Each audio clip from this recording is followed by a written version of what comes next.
Bonjour les docs, j'enchaîne avec la deuxième vidéo de l'électrocardiogramme. Je m'excuse pour le retard, j'ai des études moi aussi. Pour la deuxième vidéo, on va parler de la réalisation pratique d'un ECG. Allez, bismillah. Ok. Premièrement, comment installer le patient? Il faut que le patient soit reposé. Il faut qu'il s'allonge avec les jambes décroisées, mains à plat, les bras détendus, le thorax nu, c'est évident. Éloigner les téléphones portables, enlever les bijoux, pour les femmes, le soutien-gorge, pour ne pas avoir un faux ECG, c'est ça, des résultats fausses. Et dernièrement, le silence, ne pas parler ni avec le patient ni avec les collègues. Un silence total pour l'enregistrement, la petite période de l'enregistrement. Ok. Le deuxième point, c'est le réglage de l'appareil de l'ECG, le réglage ou bien le calibrage. Ça, normalement, c'est pré-réglé, mais si ce n'est pas réglé, on doit le faire. Pour la vitesse de déroulement sur le papier, ça sera de 25 mm par seconde, un petit carré horizontal, 0,04 secondes. L'étalonnage, c'est l'amplitude, ça veut dire en vertical, c'est ça, j'allais dire, c'est ça. Alors, 1 millivolt égale 10 mm sur la ligne verticale. Ça veut dire un petit carreau vertical, 0,1 millivolt. Très bien.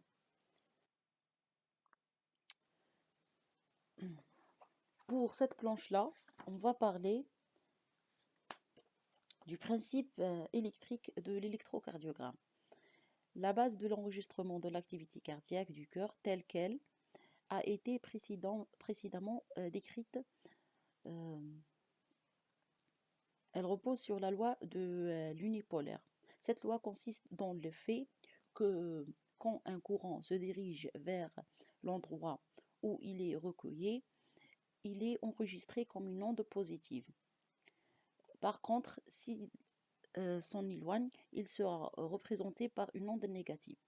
Qu'est-ce que ça veut dire ce tralala? Alors, euh, pour nous, l'électrode, c'est l'œil. Et je vais vous montrer un schéma. Ce schéma-là. Si ce plus-là, c'est l'électrode, alors on va le représenter comme une œil. Ça veut dire, si l'onde va du centre, par exemple, si l'onde va d'une sinusale vers l'électrode, on va, euh, on va dire que c'est positif, c'est une onde positive. Si l'inverse de l'électrode vers le cœur, ou bien on va là mettre comme une onde négative. C'est ce que ça veut dire, cela. Alors, on termine. On distingue deux types d'électrodes. On a deux types d'électrodes. On a, pardon, on a deux types d'électrodes. On a ces électrodes-là. Ce sont les périphériques, appelés D, qui sont placés sur les quatre membres et qui explorent le plan frontal du cœur. Et on a ces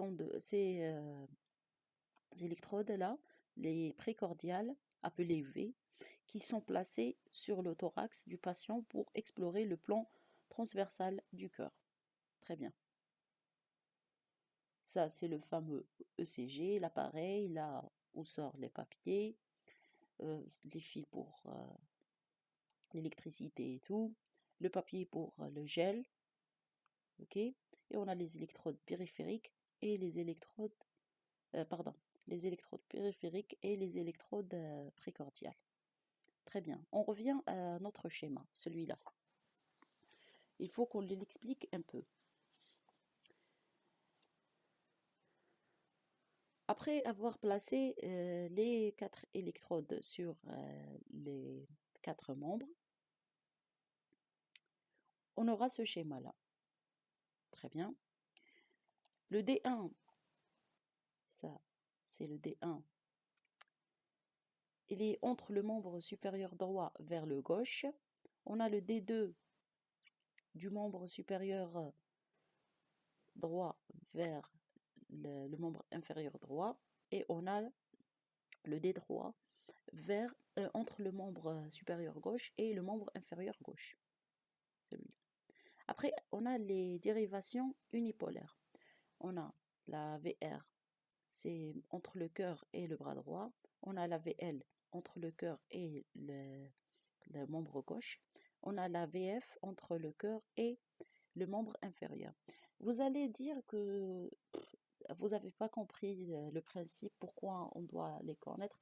Après, dans les autres vidéos, Inch'Allah, vous allez très bien comprendre pourquoi on met le triangle ça, là, et c'est quoi l'utilité de ce triangle. Très bien.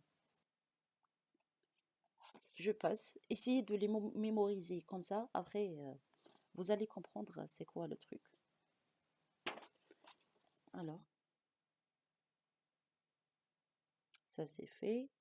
Ça aussi c'est fait. La loi de l'unipolaire. Ok? Très bien.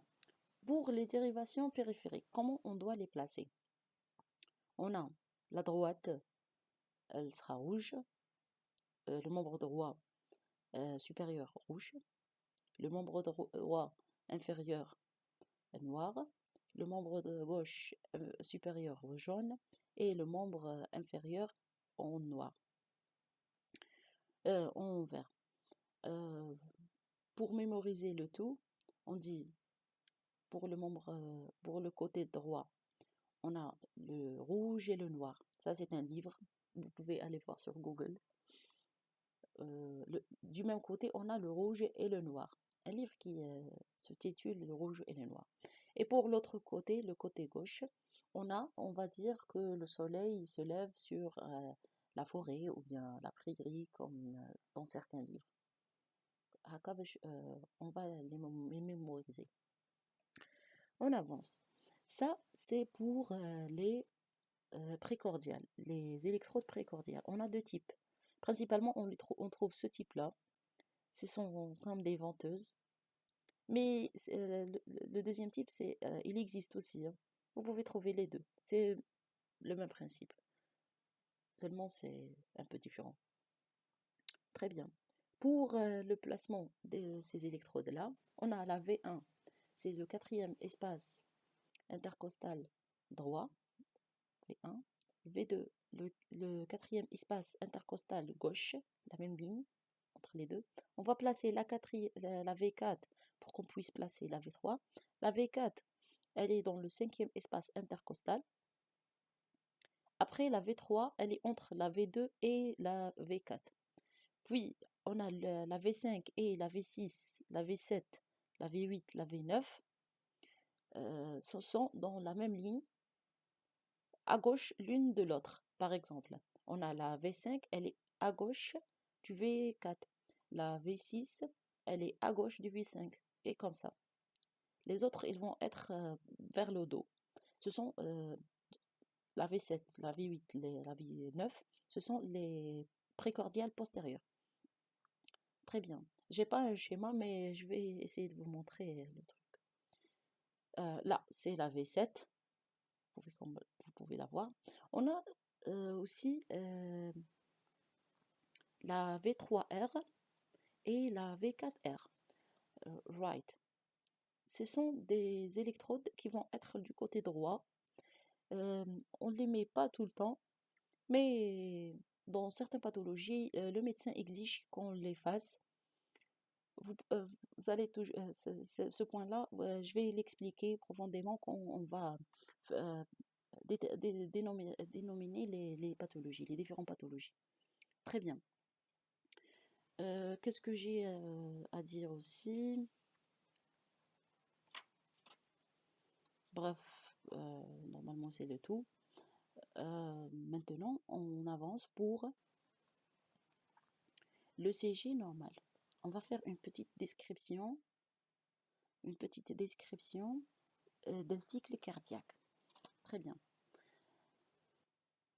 Alors ça, c'est le tracé, le fameux tracé de l'ECG, et ça représente un cycle cardiaque, un cycle euh, électrique et un cycle de, comment dire, euh, de remplissage et de vidange. C'est le mot que j'ai trouvé. Alors, très bien. Euh, il faut mettre en tête que on a l'onde P, on a le segment PR, on a le complexe QRS, on a le segment ST, on a l'onde T et l'onde U. On a aussi l'intervalle PR, et on a aussi l'intervalle QT.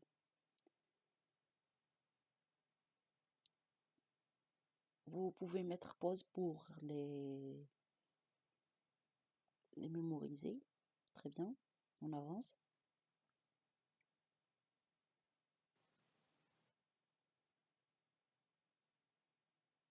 Très bien. Alors, comme l'influx se propage de la droite vers la gauche, dans ma première vidéo, vous pouvez aller voir comment l'influx se propage. Très bien. Alors, quand l'influx se propage de droite d'une sinusale vers la gauche, on enregistrera une dérivation gauche, en dérivation gauche, une onde positive appelée l'onde P. La première onde, elle est positive et on va l'appeler l'onde P. Très bien. Pour la dépolarisation du septum interventriculaire, on aura donc une onde Q en dérivation gauche et et une onde R en dérivation droite. Alors, il existe donc un espace isoélectrique appelé l'espace PQ ou PR, comme on a vu ici, l'espace PQ ou PR. Pourquoi on a l'espace là? L'onde P, on a compris, d'une sinusale vers l'oreillette gauche, alors on a une onde positive. Pour l'espace PR, pourquoi on a l'espace là? L'influx électrique arrive ensuite au niveau du nœud auriculo-ventriculaire, puis du faisceau de His, où aucune structure cardiaque n'est dépolarisée. Le PR, c'est une ligne isoélectrique, un espace isoélectrique, pardon, parce que il n'y a aucune structure à être dépolarisée. Très bien. Puis les deux ventricules se dépolarisent et c'est le ventricule gauche qui est le plus important en taille. Très bien. Après, on a les... Pardonnez-moi. J'ai cherché ce schéma-là. Après, les deux ventricules se dépolarisent et c'est le ventricule gauche, notre ventricule gauche, qui est le plus important en taille, qui donne l'axe global de dépolarisation du cœur, qui est en bas et en gauche. On va parler de l'axe dans les prochaines vidéos, mais c'est le ventricule gauche qui déterminera l'axe. Alors, on enregistrera donc en dérivation gauche une grande onde R. La grande onde R. Très bien.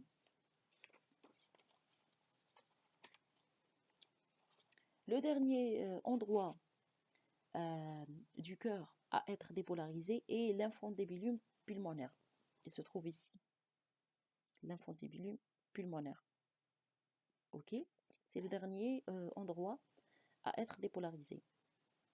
En dérivation gauche, on enregistrera une petite onde négative appelée l'onde S.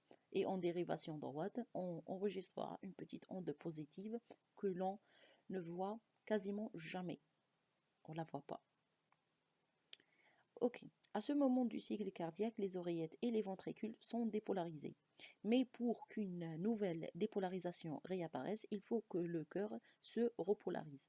La repolarisation des oreillettes n'est pas visible sur le CG de surface et se déroule pendant l'intervalle PQ. Je reviens à mon schéma, ce schéma-là, pardon. La repolarisation des oreillettes,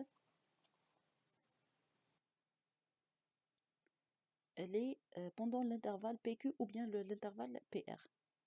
C'est ici. Ok. L'axe électrique global de dépolarisation des ventricules se situe en bas et en gauche. L'axe de repolarisation devra être inversé en haut et à droite. Toutefois, la repolarisation correspond au moment du cycle cardiaque où le cœur se remplit de sang. Ok. La repolarisation où le cœur se remplit du sang, ça, c'est la systole auriculaire. Ok. Pardon, c'est la diastole. Où le cœur se remplit, c'est la diastole. La pression due à l'influx de sang dans les ventricules va inverser l'axe de repolarisation, qui va donc être identique à celui de la dépolarisation, c'est-à-dire positive à toutes les dérivations sauf les VR. Ou cette onde, on va l'appeler l'onde T. Pardonnez-moi, c'est les chats. Je m'excuse. Très bien. Nous avons donc décrit un cycle cardiaque complet qui est composé de P, de PR, du complexe QRS, du ST et du T. Très bien.